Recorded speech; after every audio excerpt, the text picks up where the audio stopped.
네, 여러분 지금 마이 FM 91.3MHz 서대문 공동체 라디오 서대문 역사기행 듣고 보고 계십니다.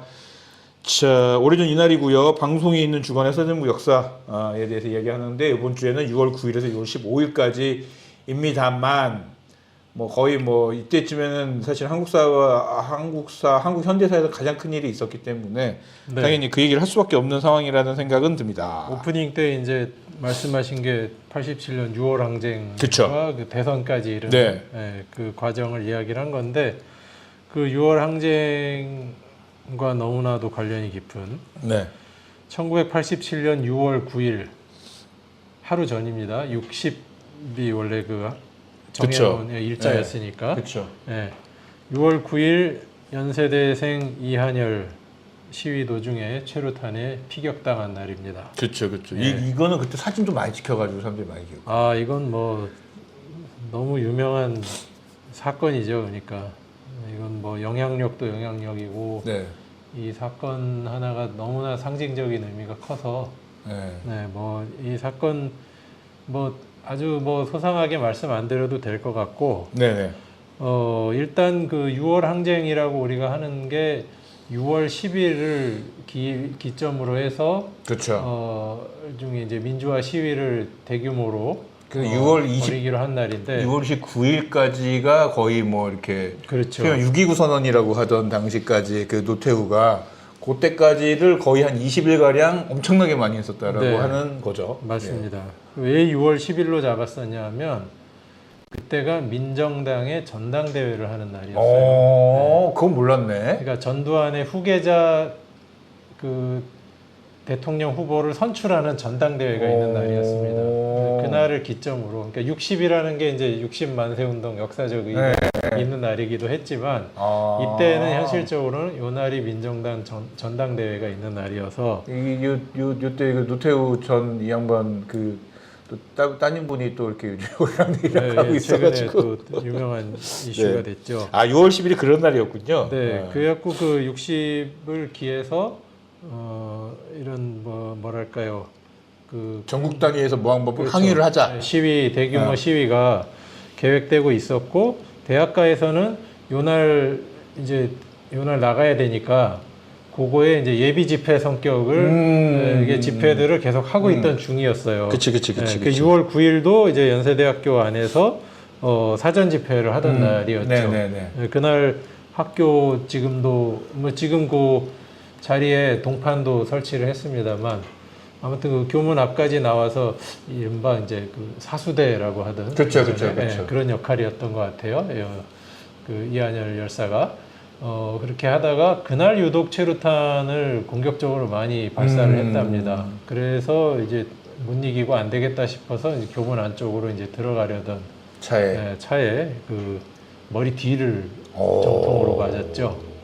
그래서 이제 그 다른 그 학생이 그 피 흘리고 있는 이한열 열사를 이렇게 끌어안고 있는 그 사진이 그 유명한 사진인데 아무튼 그러면서 이게 그 60 계획되었던 60 시위가 엄청나게 불타오르기 시작했습니다. 그러니까 이한열 열사는 이날 바로 그 옆에 세브란스 병원으로 후송이 됐는데 의식을 금방 잃었고요. 그렇죠. 그러니까 뇌에 치명적인 손상이 온 거죠. 그리고 7월 5일에 사망합니다. 7월 5일에 사망하고 그러니까 이한열 열사가 병원에서 말 그대로 투병 중이던 그 기간 동안 이제 엄청난 이 사건을 계기로 민주화의 그 뭐랄까요 그 열망이 거리에서 엄청나게 타올랐죠. 그래서 이게 학생들과 제야 인사들이 주도해서 기획한 그 뭐랄까요 보면 이제 시위 행사였지만 많은 시민들이 덩달아 참여하게 된. 넥타이 부대라는 얘기가 이때 나왔었고. 시내에. 그러니까 그냥 넥타이 입고 있는, 그러니까 솔직히 이제 광화문 이쪽은 이제 약간 화이트 칼라라고 하는 사무직 노동자들이 많은데 이 양반들도 이제 집회 나왔다는 거고. 요때가 이제 소위 말하는 넥타이 부대라는 게 나왔고 2008년인가 요때부터는 이제 유모차 부대라는 게 나오고 이랬었던 얘기가 있었죠. 이때 그 계획을 하게 된 건 1월에 있었던 박종철 열사 고문치사 사건 그게 이제 몇 달 지나면서 지난번에 그 박처원 치안감 구속된 맞아요. 얘기도 저희가 말씀드렸습니다만은 이 사건의 진상이 하나둘 이제 그 은폐 조작의 진상이 드러나기 시작한 게 결정적인 게 5.18 그때 이제 그 5.18 천주교 미사에서 네, 천주교 네. 정예사제 구현 네, 정예 구현 사제단 신부님들이 이 네. 사건이 이제 엄청나게 그 조작된 것이다라는 거를 폭로를 했고 네. 그리고 그게 이제 한참 그 이 사건의 진상규명 열기가 뜨겁게 달아오르고 덩달아 이제 직선제 개헌 논의가 막 그 정치권에서도 이때는 또 신민당이 또 상당히 약진해가지고 정치권 그때 안에서도 구호가 그때 호헌철폐였어요. 그렇죠. 호헌이 뭔지를 모르겠어요. 저도 어릴 때 몰랐습니다. 그러니까 전두환이 4월 13일에 그냥 다음 대통령 선거는 지금 현행 헌법으로 하겠다라고 그게 그 발표를 현행 헌법이라는 게 체육관에서 모아놓고 나서 그렇죠. 소위 말하는 그 미국처럼 일종의 이제 대의원들을 모아놓고 이렇게 하는 느낌인 건데 정작 대의원 뽑는 사람들은 없었던. 그거랑은 정말 많이 다른. 네. 그래서 그걸 이제 호헌 조치라고 하죠. 4.13 호헌 조치와 5.18을 기해서 박종철 고문치사 사건이 이제 은폐 조작되었다라는 게 폭로되면서 그렇죠. 이 60이 이제 기획이 된 거였고 그때 저도 그 초등학교도 하필 대학교 거의 인접해 있는 학교였어가지고 초등학생이었는데 그때 그 학교 앞길에 그 대학생 이제 형 누나들이죠.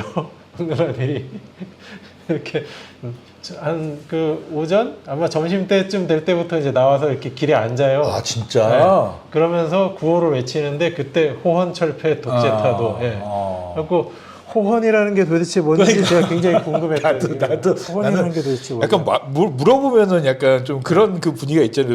이게 물어봐도 좀 알려줄 수 있는. 독재타도는 이해하겠는데. 독재타도 나도 알겠어. 근데 호헌이 뭐지? 호헌이 호헌철폐가 도대체 뭐냐. 예. 굉장히 고민했던 기억이 나고. 그러고 나면 이제 한 1시에서 2시 사이쯤 네. 최루탄이 터집니다. 그러면 이제 학생들 중에 어떤 아이들은 비명을 지르고 네, 도망가고. 그러니까 저희 초등학교 교실 안에서 그죠. 네, 교실 안에서 비명을 지르고 뭐 그러다가 이제 밖에서 막 이제 막 그 번잡스러운 소리가 나고 그러면 학교에서 그냥 집에 가라. 일찍 끝내줍니다. 이게 요 당시부터 해가지고 한 80년대 후반까지 얼마나 이 시위가 많았냐면은 저는 이제 관악구에 살았으니까는 옆에 이제 서울대학교라는 대학교가 있었는데 사실 이게 서울대학교는 이쪽 계곡에 있고 우리 학교는 이쪽 계곡에 있었거든요. 그러니까 이거를 사실상 여긴 다른 동네예요. 되게 멀어요. 산이 또 이렇게 관악산 그렇죠. 자락이 네. 이렇게 크기 때문에 종종 체류탄을 얼마나 많이 썼는지 체류가스가 산 넘어. 선 넘어서 또 바람 타고 넘어와서 학교까지 오거든요. 저는 학교가 그 큰 길가에 있어서 체류가스를 엄청나게 많이 막 그쵸. 예. 그러니까 굉장히 와 그때 생각하면은 와 진짜 많이 뿌렸구나. 이게 산을 타고 넘어와서 산바람 타고 내가 다니는 학교까지 올 정도면 어마무시하게 뿌렸구나 진짜 옛날에. 맞습니다. 그런 생각이. 체류가스를 어릴 적부터 군대 갔을 때까지 그렇죠. 네, 수시로 맞고. 사실 뭐 그렇게 좀 참을만하긴 하더라고요. 그건 참는 게 아니지만 하여간. 아무튼 그랬고요. 이한열 열사가 그 이제 이러다 보니까 그 추모하고 뭐 기리는 네. 이런 시설이나 그런 이벤트들이 뭐 아마 이번 주간에도 있겠죠. 연세대학교 안에 네. 있었을 겁니다. 그러니까 학교 안에는 그 이제 이한열 동산이라고 그 조그맣게 학교의 그 100주년 기념관 네. 그 학생회관 그 사이 어디쯤 이한열 동산이 있고 기념비가 있는데 기념비가 이제 먼저 세워졌던 기념비는 학교 박물관에 있습니다. 그리고 지금 있는 기념비가 나중에 다시 만든 거고요. 거기 보면 그 숫자가 쓰여 있어요. 네. 그러니까 서대문 주민들 많이들 아마 가보셨을 것 같은데 한 번씩 가서 보시는 것도 좋을 것 같아서 말씀드리면 거기 1987, 69, 75, 79, 22 이런 숫자가 써 있습니다. 네, 대충 69는 1987은 알겠고 69도 6월 9일을 6월 9일. 알겠고 7호는 7월 5일 5일 날 사망. 예. 79는 7월 9일에 장례했죠. 그것도 이제 학교에서 출발해가지고. 맞아요. 예. 그때 살벌했었죠. 예. 그 영상 있습니다. 그거. 그리고 광주 망월동에 이제 안장됐고요. 마지막에 이는 그때 사망할 때 이한열 열사의 나이 22살. 예. 그리고 정문 앞에 그 쓰러졌던 그곳에 이제 표지 동판이 있고요. 그리고 그 이한열 열사의 모교인 광주진흥고등학교에도 기념비가 있대요. 그건 제가 안 가봐서 모르겠습니다만. 그리고 신촌 로터리에 거기 이제 아래쪽이죠. 이제 서대문구 쪽 말고 마포구 쪽. 거기에 이한열 기념관이 있습니다. 있습니다. 그러니까 거기도 어차피 그 연세대학교랑 가까우니까요.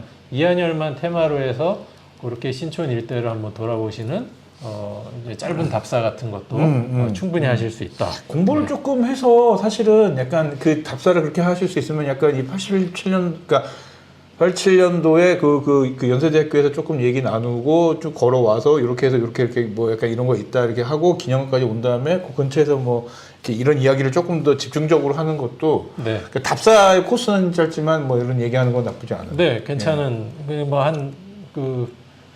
한 두세 시간 정도 그냥 간단하게 답사하실 수 있는 좋은 코스가 있습니다. 네. 6월 9일 1987년 6월 9일 연세대학교 학생 이한열이 시위 도중에 세로탄에 피격이 됐습니다. 다시 한번 말씀드리지만 호허는 헌법을 수호하다, 뭐 수호하다 약간 이런 내용이죠. 예, 그래가지고 호언이었습니다. 맥락상 현행 헌법, 그러니까 대통령 직선제가 아닌 그 유신헌법의 거의 아류 같은 그 헌법을 그대로 유지하겠다, 지키겠다라는 뜻이었다. 혹시나 또 모르시는 분들 제대로 뭐 호언처럼 보시는데 뭐야 이렇게 하시는 분이 집에 가서 제가 물어봤던 그렇게 알려드리면서 자 노래 듣고 오시겠습니다.